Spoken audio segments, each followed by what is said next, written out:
নমস্কার প্রিয় শ্রোতা, আপনারা কেমন আছেন? আশা করি সবাই ভালো আছেন। আমি আপনাদের প্রিয় অভিজিৎ নতুন এই সকালে নতুন রূপে নতুন একটা টপিক নিয়ে হাজির, যেখানে রয়েছে গীতার প্রথম অধ্যায় বিষাদ যোগের তৃতীয় শ্লোকটি। এই শ্লোকটির অর্থ এবং বিশ্লেষণ এবং গুরুত্ব কি হতে চলেছে আমরা আজকে জানবো। আর আমি আজকে সত্যি ভীষণ এক্সাইটেড, কারণ কি এটা আমার গীতা পড়া এবং আপনাদের শোনার তৃতীয় দিন।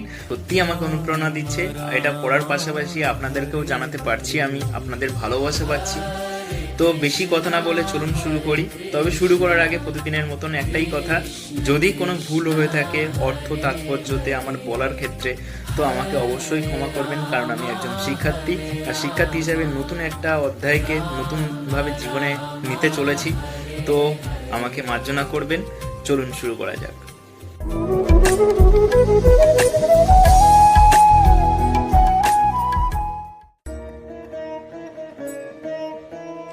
পশ্য এতম পাণ্ডুপুত্রাণম আচার্য মহোতিম চমুম ভূরং দ্রুপদপুত্রেণ তব শিষ্যেন ধীমতা। প্রতিদিনের মতন এই শ্লোকটির অর্থ আজকে আমরা জেনে নেব শব্দ অনুযায়ী। পার্শ্ব শব্দটির অর্থ হলো দেখুন, এতম এই যে, পার্শ্ব এতম পাণ্ডু পুত্রাণম মানে কি পাণ্ডুদের পুত্র, পাণ্ডুর পুত্র, পাণ্ডু পুত্রাণম আচার্য হে আচার্য। মহতিম, মহতিম শব্দটির অর্থ হলো মহান, মহতিম। চমুম, চমুম মানে হচ্ছে সৈন্যবল। তাহলে হে আচার্য দেখুন পাণ্ডবদের সৈন্যদল। এরপর আমরা দ্বিতীয় শ্লোকটির অর্থ বুঝে নেব, যেখানে বলা হয়েছে ভূরম দ্রুপদ পুত্রেণ তব শিষ্যেন ধীমতা। এই শব্দগুলির অর্থ কি জানব। ভূরম শব্দটির অর্থ হলো বুহ, বুহ কথার অর্থ হলো সৈন্য বিন্যাস পদ্ধতি। দ্রৌপদ পুত্রেণ মানে দ্রৌপদের পুত্র, যার নাম হচ্ছে ধৃষ্টদ্যুম্ন। তব শিষ্যেন মানে আপনার শিষ্য, তব শিষ্যেন শব্দটির অর্থ হলো আপনার শিষ্য। ধীমতা শব্দটির অর্থ হলো অত্যন্ত বুদ্ধিমান। যদি আমরা এই শ্লোকটাকে গুছিয়ে বলতে চাই, তাহলে আমরা কি বলতে পারি? হে আচার্য, আপনি দেখুন পাণ্ডবদের সৈন্য নিবেশ, যেখানে আপনারই এক শিষ্য দ্রুপদ রাজার পুত্র সুকৌশলে একটা ব্যূহ রচনা করেছে। আজকের এই শ্লোকটির কি বিশ্লেষণ গীতাতে রয়েছে সেটা আজকে জেনে নেব অধ্যয়ন করে। এর জন্য ধর্মগ্রন্থ গীতার আমার সাহায্য লাগবে। ধর্মগ্রন্থটি আমি আমার হাতে তুলে নিচ্ছি।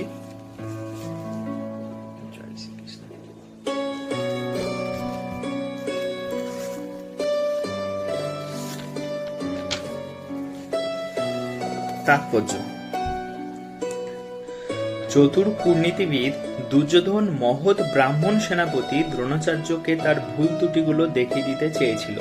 এই লাইনটাতে কি বলতে চেয়েছে? চতুর শব্দের অর্থ হলো চালাক, কূটনীতিবিদ মানে যার মাথায় একটু দুষ্ট বুদ্ধি খেলে, সেরকম মানে যেমন আমাদের ছোটবেলায় ছিল।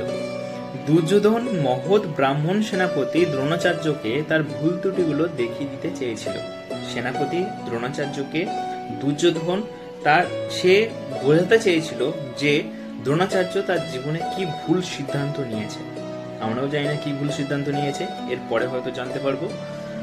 পঞ্চ পাণ্ডবের পত্নী দ্রৌপদীর পিতা দ্রুপদ রাজের সঙ্গে দ্রোণাচার্যের কিছু রাজনৈতিক মনোমালিন্য ছিল। পাণ্ডবদের পত্নী যে দ্রৌপদী মানে 5 জন ভাইয়ের একজন পত্নী, তার পিতা অর্থাৎ দ্রৌপদীর পিতা নাম কি দ্রুপদ রাজ। তাকে দ্রুপদ রাজ বলা হয়েছে কেন? দ্রুপদ রাজ্যের রাজা, তাই দ্রুপদ রাজ। এর সঙ্গে দ্রোণাচার্যের কিছু রাজনৈতিক মনোমালিন্য ছিল। কিছু রাজনৈতিক মনোমালিন্য ছিল মানে কি, তারা এক সিদ্ধান্তে কখনো আসতো না, মানে কোনো হয়তো ভুল বোঝাবুঝি হয়েছিল, যার জন্য দুজনের বিপক্ষে চলে গেছে।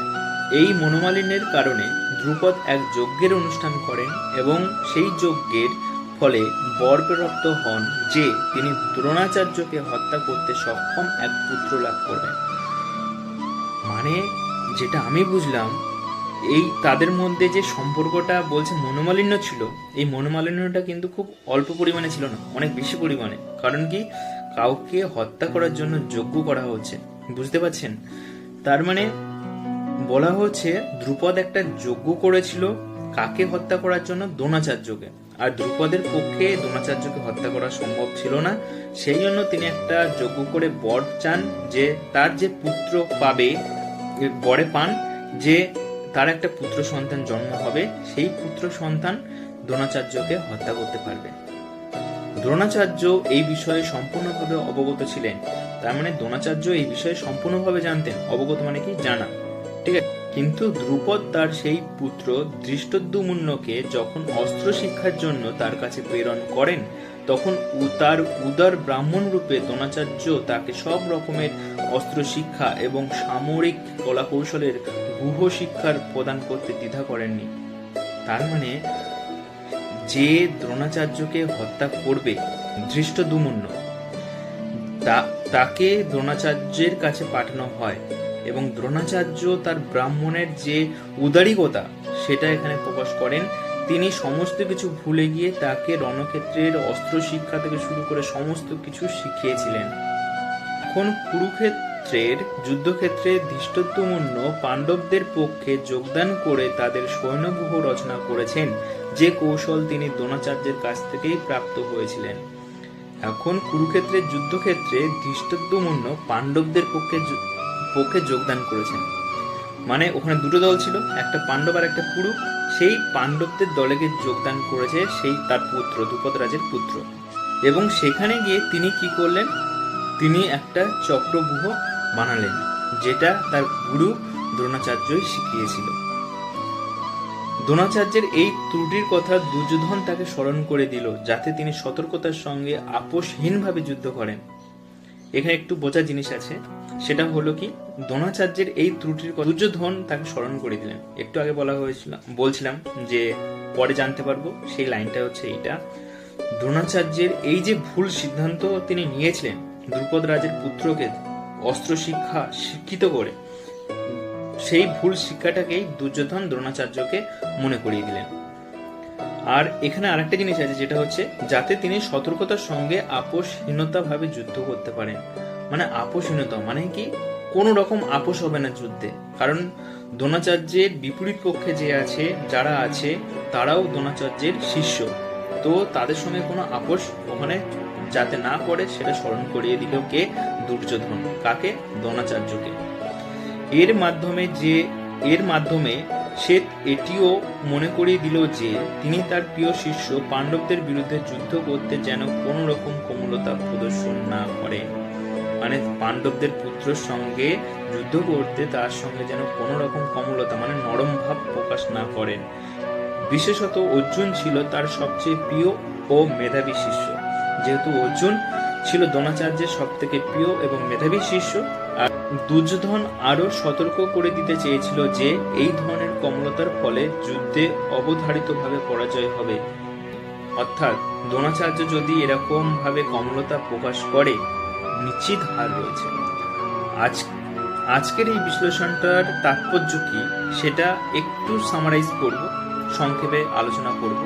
সেটা হলো, প্রথম যে শ্লোকটি ছিল সেখানে ধৃতরাষ্ট্র সঞ্জয়কে জিজ্ঞাসা করছিল যে রণক্ষেত্রে কি হচ্ছে তাকে জানাতে। দ্বিতীয় যে শ্লোকটি ছিল সেখানে সঞ্জয় রাজা ধৃতরাষ্ট্রকে উত্তর দিচ্ছিল যে রণক্ষেত্রে কি চলছে, আর সেখানে আমরা জানতে পেরেছিলাম দুর্যোধন তার গুরু দ্রোণাচার্যের কাছে গিয়েছিল, এবং আমরা আগের দিন বলেছিলাম যে সেখানে গিয়ে সে কি করেছে সেটা হয়তো আজকে জানতে পারবো। আর আজকে সত্যি আমরা জানলাম যে সেখানে গিয়ে সে কি বলছিল। সেখানে গিয়ে সে স্মরণ করে দিচ্ছিল তার গুরু দ্রোণাচার্যকে যে তার জীবনে সে কি ভুল সিদ্ধান্ত নিয়েছে। তার জীবনে সব থেকে ভুল সিদ্ধান্ত নেওয়া এটাই হয়েছে যে তাকে হত্যা করবে তাকেই সে তার শিষ্য বানিয়ে নিয়েছে। এটা তার জীবনে সব থেকে বড় ভুল দুর্যোধনের মতে। একজন গুরু হিসেবে যেহেতু কারো জাত বা বর্ণ বিচার করা উচিত নয়, সেই হিসেবে দেখতে গেলে তিনি এটা ঠিক কাজ করেছেন।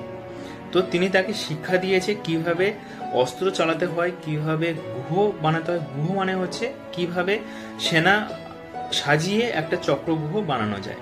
তো সমস্ত কিছু শিখিয়েছে, আর সেই জন্যই দুর্যোধন ভয় পাচ্ছে যে অপরপক্ষে যারা আছে তারাও তার সেই একই গুরুর শিষ্য। যদি দ্রোণাচার্য কোনো কিছু ভুল করে বসেন, অর্থাৎ একটু কমলতা প্রকাশ করে দেন, যেহেতু সবাই আপন, যদি কমলতা প্রকাশ করে দেন তবে কি হবে না, যুদ্ধে নিশ্চিত হার হতে পারে। এই যে বিশ্লেষণ আর এর যে ছোট সংক্ষেপে বিবরণ আমি দিলাম, এর থেকে আমরা আমাদের জীবনে কি শিখতে পারি? যে নিজের কর্ম নিজেকে করে যেতে হবে। যে কর্মটা তুমি ঠিক করেছো জীবনে, সেই কর্মটা তোমাকে করে যেতে হবে। কোনো পরিপ্রেক্ষিতেই সেটা ছেড়ে দিলে হবে না। যেমন গুরু দ্রোণাচার্য করেছিল। দ্রোণাচার্যের কাজ কি ছিল? তার শিষ্য বানানো, শিষ্যদের কি করা, অস্ত্র চালানো শেখানো। আমাদের জীবনে যে লক্ষ্যগুলো রয়েছে সেগুলোকে টার্গেট করে আমাদেরকে আমাদের কাজ করে যেতে হবে, নাহলে জীবনে নিশ্চিত হার হবে, যেটা আমি বুঝলাম। তো এখানেই এই পর্যন্ত, দেখা হচ্ছে পরের দিন মানে কালকে নতুন একটা ভিডিওতে। ততক্ষণে আপনারা সবাই ভালো থাকবেন। নমস্কার।